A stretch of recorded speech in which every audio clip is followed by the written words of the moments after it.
This is your Impact Wrestling Bound for Glory 2018 pay-per-view review. I am Steve, and I'm back at it again with a new video. Thank you all for watching this video, tuning in back into the channel. If you're new here, make sure to hit that subscribe button down below. Give this video a big old thumbs up. And while you're at it too, share this video throughout your entire social media. You can follow me on Twitter at HeelSteven. Overall, at the Bound for Glory 2018, I'm just going to say this. Impact Wrestling, this is their WrestleMania. And for me, it didn't really feel that way. I felt like this was just another, filler pay-per-view. That's the vibe I got from watching this show. By the way, this show was in New York at the Melrose Ballroom in Queens, not New York City like they're hyping up. Let's be real about it, okay? If you live in the tri-state area, New York, New Jersey, Connecticut, when you think of New York City, okay, fine. You know what I mean? We know there's boroughs, there's Manhattan, there's Queens, there's Brooklyn, there's the Bronx, Staten Island, you name it, okay? But if you're someone that doesn't live in the tri-state area, let's say you live somewhere like, I don't know, I'm just giving a random city, okay? Let's say you live somewhere like in, I don't know, Milwaukee. I'm just giving an example, okay? You live in Milwaukee, you hear New York City, you think of, oh my God, the bright lights, all this, but in reality, you don't think of Queens. And again, it's not a jab or any offense to anyone that lives in Queens. I'm just stating the obvious. They're hyping up New York City, and everyone probably thought, oh, Manhattan. They're in Manhattan and shit. No, they were in Queens, in some random borough in Queens. But that's no hero there. The Melrose Bar, I'm going to say that from watching it on TV, I understand that MLW does their show, their tapings at this venue. And for me, watching this show in this venue on TV, it looked like a shit venue. I'm just going to say it. Everything looks very, very small. It didn't really feel like, again, their biggest show of the year. It kind of felt a little Bush League, in my opinion. Honestly, if you're coming back to New York for the first time in 3 years, they should have just, gone to the Grand Ballroom at the Manhattan Center. And I don't give a shit, hey, it's the Ring of Honor venue. No, fuck that. I would have rather have this show, honestly, at the Grand Ballroom, where you done tapings before, than in some tight, uncomfortable spot like the Melrose Ballroom. In my honest opinion. Take it for what it's worth. Again, I understand if you're an Impact diehard, this is like the show of the year for you. You probably think this show is amazing. You saw nothing wrong with this show at all. And that's fine and dandy. Again, everyone has a right to an opinion. Let me just say that right now. My intent is to not bash anyone or come off like I'm superior to anyone else. No, I'm just giving my opinion from a wrestling fan's perspective. But as I said before, I as always waiting from you guys in the comment threads below. This is no different from any pay-per-view. Again, whether it's WWE, whether it's Ring of Honor, whether it's New Japan, whether it's Impact, I as always waiting from you guys in the comment threads below. Give me your thoughts on this show, if you liked it or not. Or if not, let me know on Twitter at HeelSteven. So this show kicked off with a tag team match between Matt Sydal and Ethan Page versus Rich Swann and a mystery partner. That mystery partner was Willie Mack. I'm going to say this right now, too. They revealed Willie Mack on the Go Home show. I would have rather them wait till, the day of the show. A surprise, it's Willie Mack. And it's crazy because Willie Mack got this crazy reaction from the people in New York at the Melrose Ballroom. They were chanting his name. He was over as Rover, as all hell. I would not be surprised if he's not signed yet already to Impact Wrestling, because if you're Impact Wrestling, you should definitely consider signing someone like Willie Mack. I'm just saying. And the match, for what it was, I'm going to say this too, it was a very, very fun way to kick off the show. The crowd was into it. They were chanting, this is Impact Wrestling, this is awesome. Again, just a good all offense from Willie Mack. Matt Sydal got his spots in as well. At the end of the match, there's a miscommunication between, I guess, Matt Sydal and Ethan Page, which caused Rich Swann to get the pin on Matt Sydal after hitting the 450 or his finisher, the 450 splash or the shooting star, one or the other. And he, from the middle rope, that is, right? He hits the move and he pins Matt Sydal. And hopefully this is the end of their feud. This whole thing of Matt Sydal wanting Rich Swann to look for his third eye, this and that. But we'll see. Again, knowing Impact Wrestling, usually They use their pay-per-views to build up something that's going to happen on Impact, which honestly should not even be that way, but to each their own. We then get Eli Drake in his open challenge to anyone that lives in the city of New York, anyone that lives in New York, period, an open challenge. And I'll be real about it. When I heard about this, I even said on the podcast this past week, like, yo, it'd probably be Chris Jericho.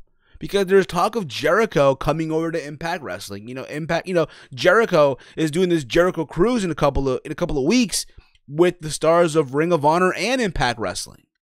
And it will make a lot of sense if Jericho to show up at Bound for Glory and hype up the cruise and get a match in. And even if it's a one and done, that's fine and dandy. And again, I think all of them are respecting Jericho in some way. And out comes James Ellsworth. Of all fucking people, James fucking Ellsworth. And Ellsworth's like, oh, I may not be from New York, but my ex-girlfriend lives in New York. She's from Staten Island, this and that. How apparently she kicked him out, that being Carmella. He didn't pay the rent. And they had the match. They actually wanted you to believe that James Ellsworth had a fucking chance, and he did not, thank God. Eli Drake got the win, hitting the gravy train. And then he gets on the mic saying he wants, again, someone from a competition, world championship level, Hall of Fame level. I guess when they mentioned Hall of Fame, they kind of gave it away. Like, oh my God, here it is. It's Abyss. Abyss comes out, and again, they got a little brawl. All this led to Abyss putting Eli Drake through the table. And I'm going to say this right now, and I said this also on the podcast this past week. They're literally wasting Eli Drake here. Eli Drake was a former world champion, probably one of the best talkers in that company, probably one of the best talent that they have. I'll be real about it. When I watch Impact, one of the guys I look forward to watching is Eli Drake. And here we are on your biggest show of the year, and you're wasting his talent. You're wasting what he's doing. I guarantee you, if this was some shit WWE did, I guarantee a lot of you would shit all over it. And don't tell me you would not. But because Impact Wrestling, it gets a fucking pass. It's fair play, motherflower. I don't know what's wrong with you.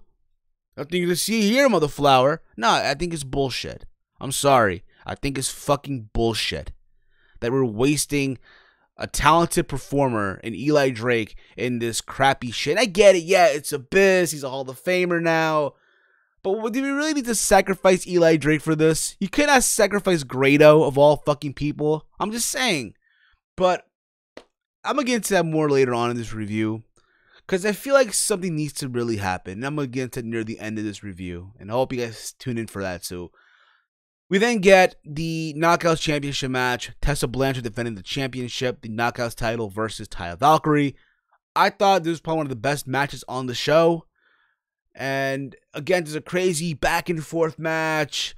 A lot of near falls. The moment of the match where Tessa Blanchard hits the buzzsaw, which is the hammerlock DDT on Taya Valkyrie, and Taya got kicked out of it. Crazy near fall, and it's crazy. Everything that Tessa hit, Taya kicked out, and they made you believe that Taya could win the championship. There's a moment where Taya hit a German suplex on Tessa, and I guess Taya twisted her body, or she moved to a different direction when she hit the move, and I guess Tessa hurt her arm in the process. So Tessa's selling the shit out of this arm, her arm being hurt, right? And there's moments where Taya got these submission moves on Tessa, but Tessa made it to the rope. There's a moment in the match, too, where Taya went over to grab the ring apron and move up the skirt of the ring, and the referee tried to fix it while Tessa hit her finisher, trying to get the cover. It's a late cover, too. All this, again, there's a crazy back and forth match, but eventually, it was all said and done. Tessa Blanchard hit the buzzsaw. No, she hit the Magnum, which is like literally a top rope code breaker, onto Taya Valkyrie for the 1, 2, 3. So Tessa Blanchard is still the Knockout champion. And I'm gonna say this too right now. I feel like Tessa Blanchard, and again, I think a lot of people have been saying this, a lot of podcasters, a lot of YouTubers, and I'll agree. WWE missed the ball with Tessa Blanchard. I don't know what were they thinking on not signing Tessa Blanchard. Again, to each their own. One person's trash, another company's treasure, and I think what she's done in Impact has been great. Granted, I wish she could slow it down a little bit, but other than that, Tessa right now is probably one of the best female talent that they have right now. And it's one of those things like, who do you have her face next? Because you just beat Taya Valkyrie. That being said, now who? You're not going to give me Tessa versus Allie for fucking crying out loud, or freaking Tessa versus Rosemary. I doubt that too, but we'll see. Or Tessa versus Kiera Hogan. That match I do not want to see. Hell fucking no. Hell, how the hell is Kiera Hogan still employed is beyond fucking me. I'm just saying. Alright? But we'll see how all this goes at the end of the day. We then get Eddie Edwards versus Moose. This match ended in a disqualification when Killer Cross wanted to choke Eddie Edwards. He was sitting in the crowd. All this led to Tommy Dreamer to come out, referencing that they were in Queens, in New York, but in Queens, right? And they started a tag team match, an impromptu tag team match. Great, an impromptu tag team match on one of your biggest shows of the year. Just saying, okay? And the match, for what it was, it felt like a no disqualification match. Keep this in mind.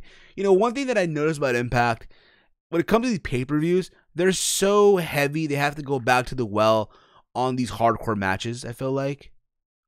And you think about it, right? This kind of felt like a hardcore match. Keep this in mind. You also had an Ohio versus Everything match with OVE and Sammy Callahan in Phoenix, and Pentagon and Brian Cage, which was also a hardcore match. And then you had the LAX versus OGs, which was also sort of a hardcore. So again, you had 3 hardcore matches on the show. It's like, come on, like really, like just think about that for a minute. But again, Moose, Killer Cross, Dreamer, and Edwards again was there. Nothing to go crazy for. The match ended literally with Eddie Edwards rolling up Moose for the 1-2-3, and then after the match, you had Killer Cross and Moose double teaming Tommy Dreamer. I think it was Moose who power bombed, or not power bomb, but he like a Death Valley driver, something like that, onto Eddie Edwards on the apron. That looked very, very sickening to see. I'm just saying right now, and it's one of those things where it's like, you know, where do they go from here? It looks like they're continuing the feud. Again, it goes back to what I'm saying. Pay-per-views are meant for feuds to end. That's what it's meant for, especially if it's like your biggest show of the year, if this is your WrestleMania. And it feels like they're going to have another match on Impact. I'm calling it now. They're probably going to have a match on Impact where it'll be Moose and Eddie Edwards and, I don't know, a hardcore match. I'm calling you right now because that's vintage Impact for you. And again, I'm not here to bash anybody here. I call it like I see it, okay? I just call it like I fucking see it. We had, after this, again, from a no DQ match to a OVE rules match, which essentially is another no disqualification match. It was, again, Dave Chris, Jay Chris, and Sammy Callahan of OVE versus Brian Cage, Phoenix, and Pentagon Jr. This match, I'm going to say this, it was a fun match. I'm going to say that. Crazy back and forth from all 6 guys in this match. There was a moment in this match where Dave Chris went on a super kick hunt. There's a spot also in this match, and it's literally, I think it was Jay Chris. He had Brian Cage on his shoulders, okay? It was that or Sammy, one or the other.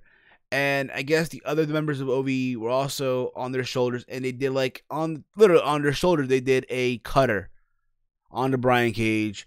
And Brian Cage literally did not sell this shit at all. So he gets right back up, he hulks up, and you see all 3 members of OVE super kicking the hell out of Brian Cage. And keep this in mind, Pentagon and Phoenix it felt like afterthoughts in this match. I'm going to be honest about it. They felt like afterthoughts in this match. They got some spots in as well, don't get me the fuck wrong. But again, it was literally OVE super kicking the hell out of Brian Cage. It reminded me a lot of the Briscoe versus the Young Bucks from, I want to say, Manhattan Mayhem from like 2 years ago, where they were super kicking the hell out of, I want to say, Mark and Jay until the match ended. That's kind of what it reminded me of, in a way. And this led to Sammy Callahan doing a pile driver onto Brian Cage and becoming the first man to pin Brian Cage on Impact Wrestling. So what does that mean? That probably, most likely, Sammy Callahan will probably get a shot at the X Division title. Because again, it's no limit. So fuck it, why not? Keep this in mind too. What I feel like was a letdown.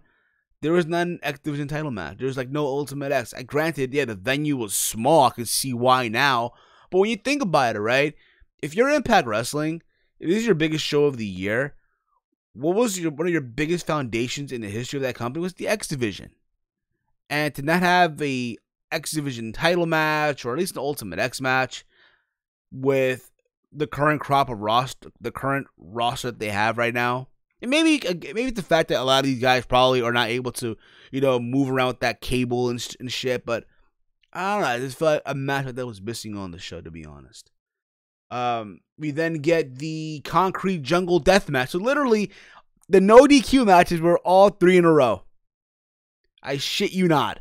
You had, again, the Concrete Jungle match was literally, they literally removed the canvas off the ring. So all you had was the plywood. There were no pads. They removed the turnbuckles. It was LAX versus the OG. So early in the show, there was an attack on Konnan. Early into the show. An attack on Konnan. He was out. And so essentially, Ortiz and Santana were on their own. There was a 3-on-2 match. This felt like a very unsafe match. And I get that's probably was the purpose of the match. But there were moments in this match where the plywood was moving around. So you had the referee trying to get everything straightened out again. All getting their spots in.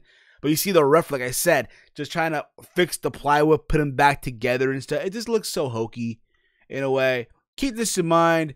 With LAX and the OGs, listen, they had numerous matches before. And I'm not going to say this was the worst match that I've seen.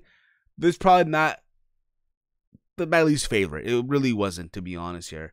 I feel like their match from Slammiversary has not been touched. That match from Slammiversary from between the OGs and the LAX, that was probably one of their best matches that they've had. And they could not replicate that, I felt like. And yeah, the story of, hey, they ran over a kid and Richie, and the fact that the bosses wanted them to get this over with at Bound for Glory. And it was basically, again, just the OGs with King just beating up on LAX, beating up on Santana and Ortiz. There was a table spots. You could just think about all the shit, right? And then eventually Konnan comes out. He looked like he was just fresh out of prison when you think about it. And he just takes out King and he hits Homicide and Hernandez with a sock. And this literally led to Santana Ortiz hitting their finisher for the 1-2-3. So just like that, Konnan gets in the ring and the match is officially over. So they retain. I'm not even sure if it was for the tag title. It probably was not for the tag team titles, but they go with that. Okay. We then get, which I thought was the LOL moment of the show. It was Ali going into the undead world, trying to rescue Kiera Hogan. So they did this whole thing where James Mitchell, I guess, took her to the undead world. I get it. It was their quote unquote final deletion type of thing on the show, because apparently Impact needs to have that now, right? And you see Ali like walking into this undead world with an axe in her hand, and she bumps into the undead brides and they're brawling, and each time she hits them with an axe and there's blood that comes onto the screen. You see blood on Ali's on her neck. By the way, too, in the Concrete Jungle Deathmatch, Cornell was bleeding from right here, by the way. That's besides the point, though. But you see Ali just walking and walking, brawling with each undead bride with an axe and just whacking and the blood popping up on the screen. It kind of had like that arcade game that you probably get at the arcade or at the movie theater, where you're walking into the haunted house and you got to shoot it with the little gun. That's kind of the vibe that it had here, okay? And eventually, Ali does reach the coffin where Kiera Hogan is at. And she opens the coffin, then out comes Su Yung, and Su Yung and Ali are brawling. They're like in this pantry area, and you see literally Ali just, after she getting put with the man of the claw by Su Yung, she grabs the axe and she literally hits it on Su Young's neck. So Su Yung is just selling this shit. It just looks so hokey. It looks so goofy. All this for the return of Rosemary. And Rosemary comes back. Like for a brief second, it felt like, where she's fighting off the undead brides, and you see them again. They're trying to leave, and Jay Mitchell pops up again. He says, "Well, listen, I didn't say anything about you leaving. You stuck here forever, basically." And it's the laugh. But again, Rosemary trying to fight all this shit off, and they manage to open the casket, right?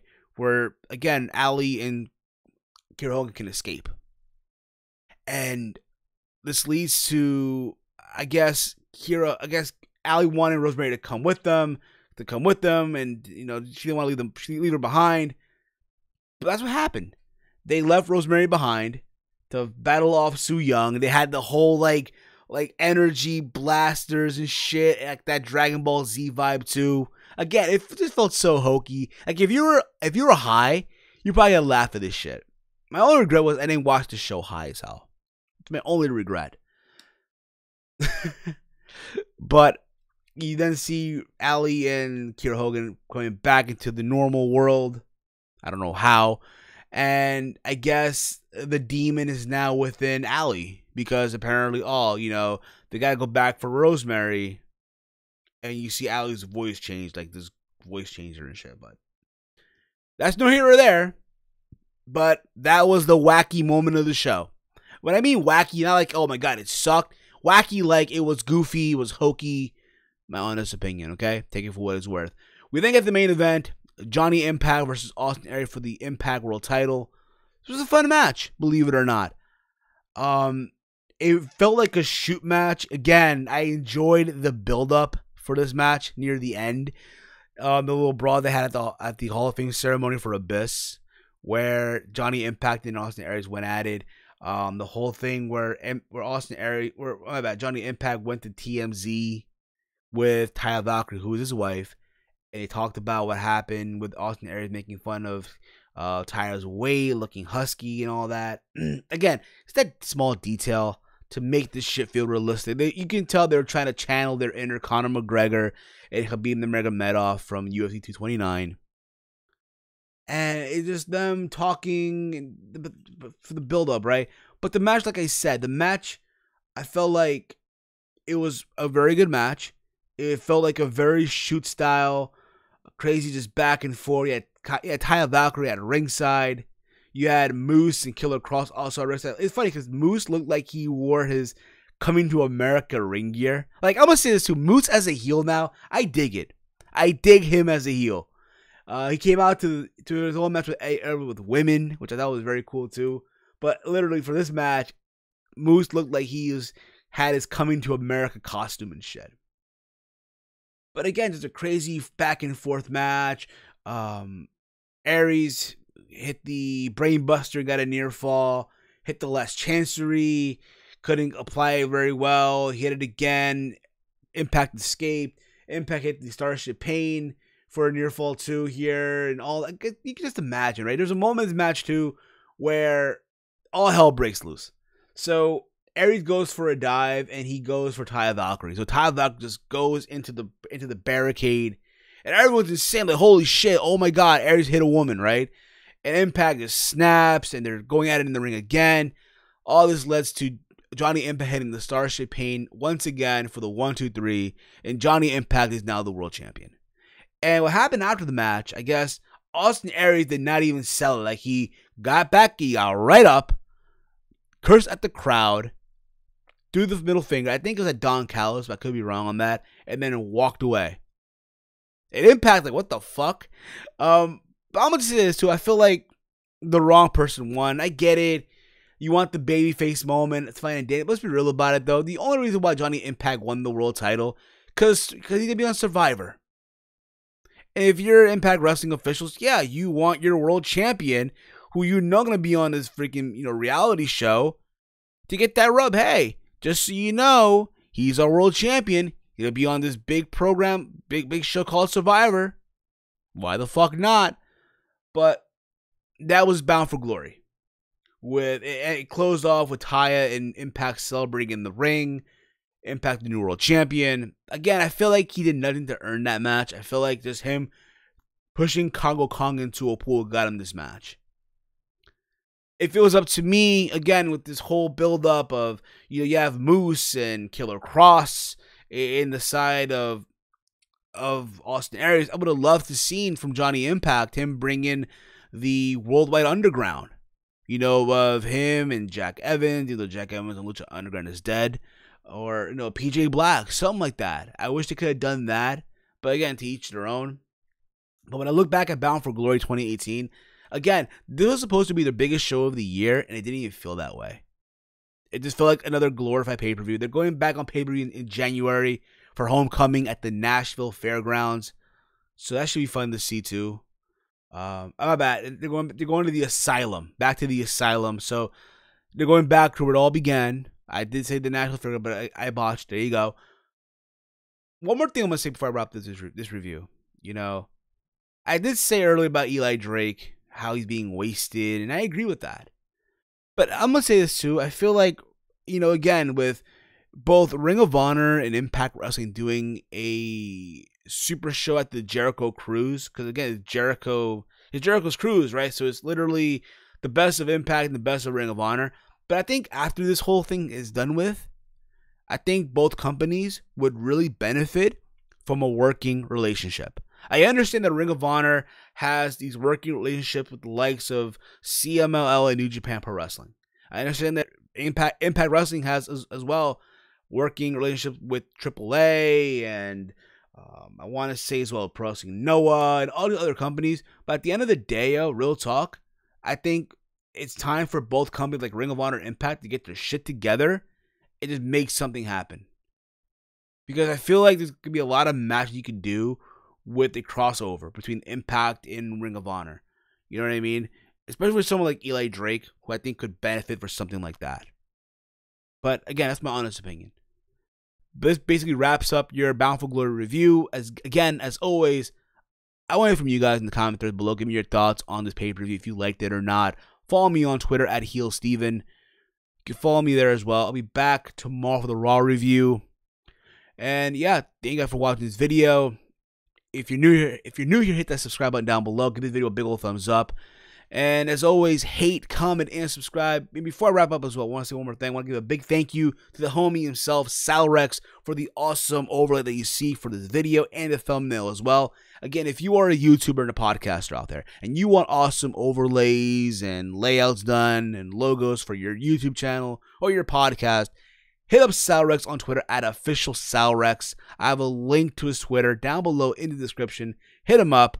He's done amazing stuff, not just for me, but for OKFave, Big Mike from Big Mike's Wrestling Recap Show, JD from NY206, I'm pretty sure you all know who he is, the Solemn Monster from the Solemn Monster Sounds Up, I'm pretty sure you guys know who he is as well, That Ass Podcast, the No Holds Barred Wrestling Podcast as well. So again, hit him up on Twitter at @officialsalrex. Tell him that I sent you, and tell him that you also want awesome overlays, logos, and layouts done for your channel or your podcast. That's it for me, guys. Thank you for watching. As always, hate, comment, and subscribe. Until next time, it's Steve, and I am out like Janice Titties. Peace out, mother flowers.